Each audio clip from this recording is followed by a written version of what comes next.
दोस्तों रेल विकास निगम लिमिटेड की बात करो। कंपनी ने अपने क्वार्टर टू के रिजल्ट का ऐलान कर दिया और रिजल्ट के बाद यहाँ पे कुछ गिरावट देखने को मिली है। लेकिन अगर आप रिजल्ट को अच्छे से समझे तो बहुत ही शानदार रिजल्ट रहा है और पिछले कई सालों से शानदार रिजल्ट ही देखने को मिल रहे हैं। कंपनी का प्रॉफिट रेवेन्यू लगातार बढ़ रहा है और दूसरी तरफ कंपनी नवरत्न बन चुकी है।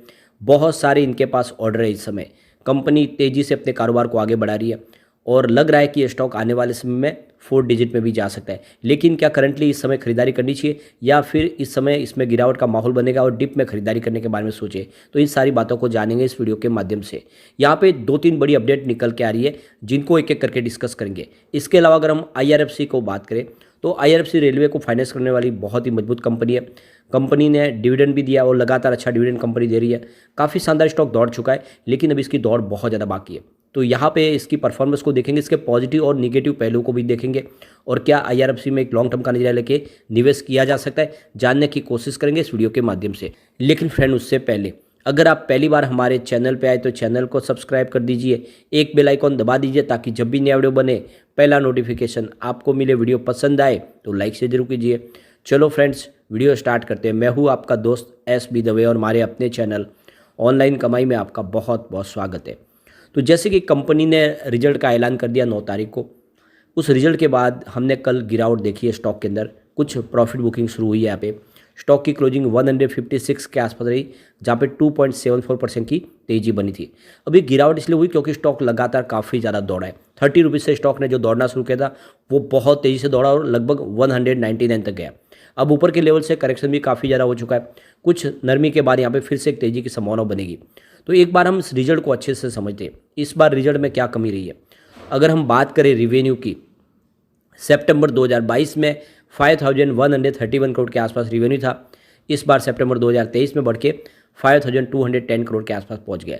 लेकिन जून क्वार्टर में रिवेन्यू 5853 करोड़ के आसपास था।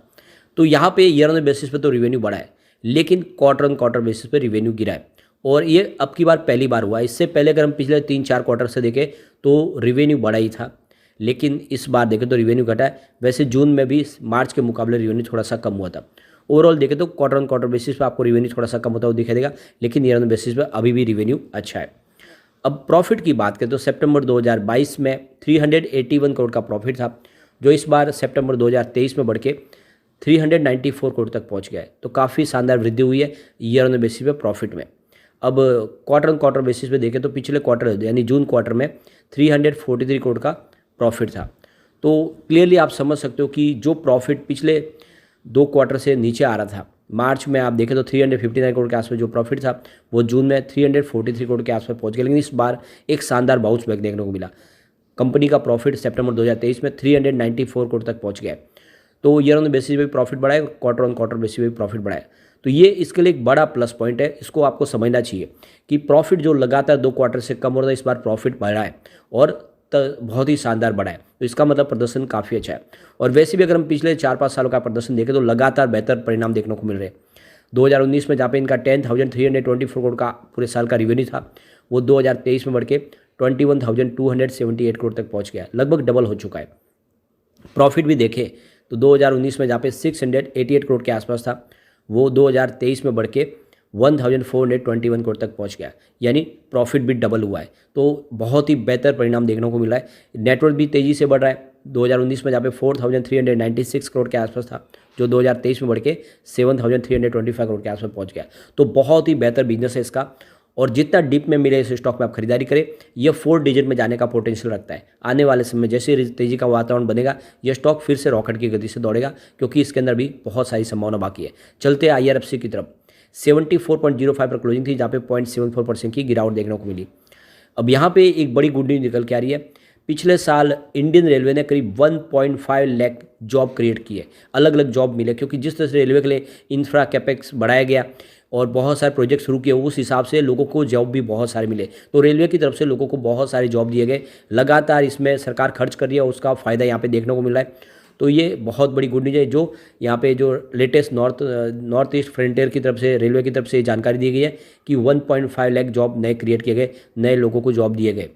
अब एक बड़ी अपडेट और निकल के आ रही है। जैसे कि आपको पता होगा सरकार सेफ्टी के ऊपर बहुत ज़्यादा ध्यान दे रही है और इसके लिए देखें तो कवच सुरक्षा लाई गई है और रेलवे ट्रैक को कवच से लैस किया जा रहा है और इसी को लेकर सरकार अभी यहाँ पे तेज़ी से कारोबार को अपने आगे बढ़ा रही है। और इसी को लेकर आरईसी और रेलटेल फोर्ज ने भी पार्टनरशिप के दोनों मिलकर कवच के ऊपर काम करेंगे और दूसरे जितने भी ट्रैक है उसको कवच से लैस किया जाएगा। साथ में दूसरी और रेलवे की जो सेफ्टी है उसके ऊपर ध्यान दिया जाएगा, क्योंकि जिस तरह से रेलवे के हादसे हुए पिछले दिनों बालासोर, और उस हिसाब से रेलवे ने अब सबक लेके बहुत सारा इन्वेस्टमेंट इस समय सेफ्टी के ऊपर किया जा रहा है। तो ये टेक्नोलॉजी तेज़ी से बढ़ाई जाएगी और ऐसे में आने वाले समय आईआरएफसी के लिए यहाँ पे रोल बढ़ता हुआ दिखाई देगा। एक बड़ी गुड न्यूज़ और निकल के आ रही है, आने वाले साल में देख सकते हो कि करीब 500 वंदे भारत ट्रेन नई आ सकती है, यानी next year 500 Vande Bharat train आप देखो तो ट्रैक पे आ जाएगी और बहुत तेज़ी से इसका काम हो रहा है। तो बीजी मलैया जो जनरल मैनेजर है इंटीग्रल कोच फैक्ट्री के, उनकी तरफ से कहा गया है कि करीब 500 से लेकर 550 वंदे भारत ट्रेन अब नेक्स्ट ईयर आप लाएंगे और ये ट्रैक पे दौड़नी शुरू हो जाएगी। तो आप देखिए तो करीब 1700 LHB कोच और 700 वंदे भारत कोच का निर्माण का काम तेज़ी से आगे बढ़ रहा है। बहुत सारे कोच का निर्माण हो रहा है। अब आप देखें तो टोटल करीब 3250 कोच इस समय बन रहे हैं। तो काफ़ी तेज़ी से काम बढ़ रहा है, लगातार कोच का निर्माण हो रहा है।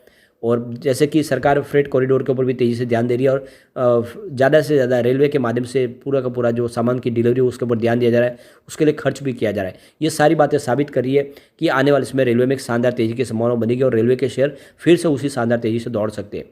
अब आईआरएफसी ने डिविडेंड भी दे दिया है, रिकॉर्ड डेट कल निकल चुकी है। अगर अब आप डिविडेंड के लिए अगर आप इन्वेस्टमेंट करना चाहते हो तो बिल्कुल इस समय आप न करें, क्योंकि आपको डिविडेंड नहीं मिलेगा। रिकॉर्ड डेट निकल चुकी है, 10 नवंबर फाइनल रिकॉर्ड डेट थी। जिसके भी डिमेट अकाउंट में 10 तारीख के पहले पहले शेयर अगर होंगे और वो शो हो रहे होंगे तभी उनको डिविडेंड मिल पाया जाएगा और आने वाले 10 से 20 दिन या महीने के अंदर आपको डिविडेंड भी आपके अकाउंट में आ जाएगा। अब यहाँ पे आईआरएफसी के कुछ पॉजिटिव पहलू और निगेटिव पहलू को देख लेते हैं। तो सबसे पहले अगर हम इसका पॉइंट देखें तो पॉजिटिव, और वो है एनुअल रेवेन्यू, जिसमें 17.89% की वृद्धि देखने को मिल रही है। लास्ट ईयर 23,932 करोड़ के आसपास रहा था इनका एनुअल रेवेन्यू। क्वार्टरली रेवेन्यू देखें तो उसमें भी पॉजिटिव पॉइंट निकल के आ रहा है, क्योंकि 16.46% की वृद्धि देखने को मिली है, जो ईयर ऑन बेसिस पे 6,767 करोड़ के आसपास रहा। तीसरा पॉइंट भी पॉजिटिव और वो है एनुअल नेट प्रॉफिट, जिसमें 4.06% की वृद्धि देखने को मिली है। लास्ट ईयर 6,337 करोड़ के आसपास था।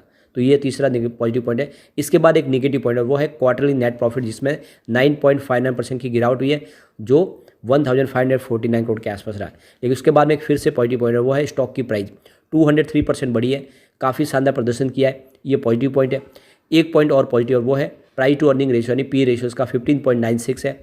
तो पी रेशियो जो है सेक्टर का वो 23.31 है, उसके हिसाब से सेक्टर के पी से इसका पी रेशियो अच्छा है। ये इसके लिए पॉजिटिव पॉइंट है।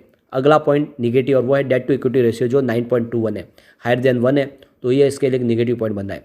एक पॉइंट न्यूट्रल बन रहा है, और वो है आरओई इसका लास्ट फाइनेंस ईयर 13.93% के आसपास है। तो नॉर्मल रेंज 10 से 20 है और ये आप देखो उस रेंज के अंदर है, इसलिए इसका न्यूट्रल पॉइंट बन रहा है। एक पॉइंट यहाँ पे निगेटिव, वो है म्यूचुअल फंड की होल्डिंग डिक्रीज हुई है। इसके बाद एक पॉइंट फिर से न्यूट्रल है, वो है प्रमोटर की शेयर होल्डिंग पैटर्न में जो होल्डिंग है वो अनचेंज है 86% के आसपास। एक और न्यूट्रल पॉइंट है, वो है इंटरेस्ट कवरेज रेशियो, जो 1.36 है, नॉर्मल रेंज के अंदर है 1 से 1.5 के अंदर। एक पॉइंट पॉजिटिव, और वो है प्रमोटर की गिरवी शेयर बिल्कुल नहीं है, नेट जीरो प्लेज है। तो ये भी इसके लिए पॉजिटिव पॉइंट है। अब यहाँ पे टोटल अगर हम निगेटिव पॉइंट है यहाँ पे देखें तो आपको निगेटिव पॉइंट मात्र 3 दिखाई देंगे, तो पलड़ा भारी पॉजिटिव पॉइंट का। इसके अलावा यहाँ पे न्यूट्रल पॉइंट भी है, तो इसमें आपको यहाँ पे 3 न्यूट्रल पॉइंट दिखाई देंगे। तो 3 न्यूट्रल पॉइंट है और 3 निगेटिव पॉइंट है, और सबसे ज़्यादा जो पॉइंट पॉजिटिव है 6 पॉइंट टोटल पॉजिटिव है। इस हिसाब से देखें तो यहाँ पे इसमें इन्वेस्टमेंट का मौका बनता है। लॉन्ग टर्म का निर्णय लेके आईआरएफसी में निवेश कर सकते हैं। लेकिन फ्रेंड, कोई भी इन्वेस्टमेंट करने से पहले अपने फाइनेंशियल एडवाइजर के बारे में ले ले या अपना खुद का रिसर्च करें, क्योंकि मैंने वीडियो आपके एजुकेशनल पर्पज़ के लिए ही बनाया। वीडियो पसंद आए तो लाइक शेयर जो कीजिए और चैनल को सब्सक्राइब कर दीजिए। Thank you friend.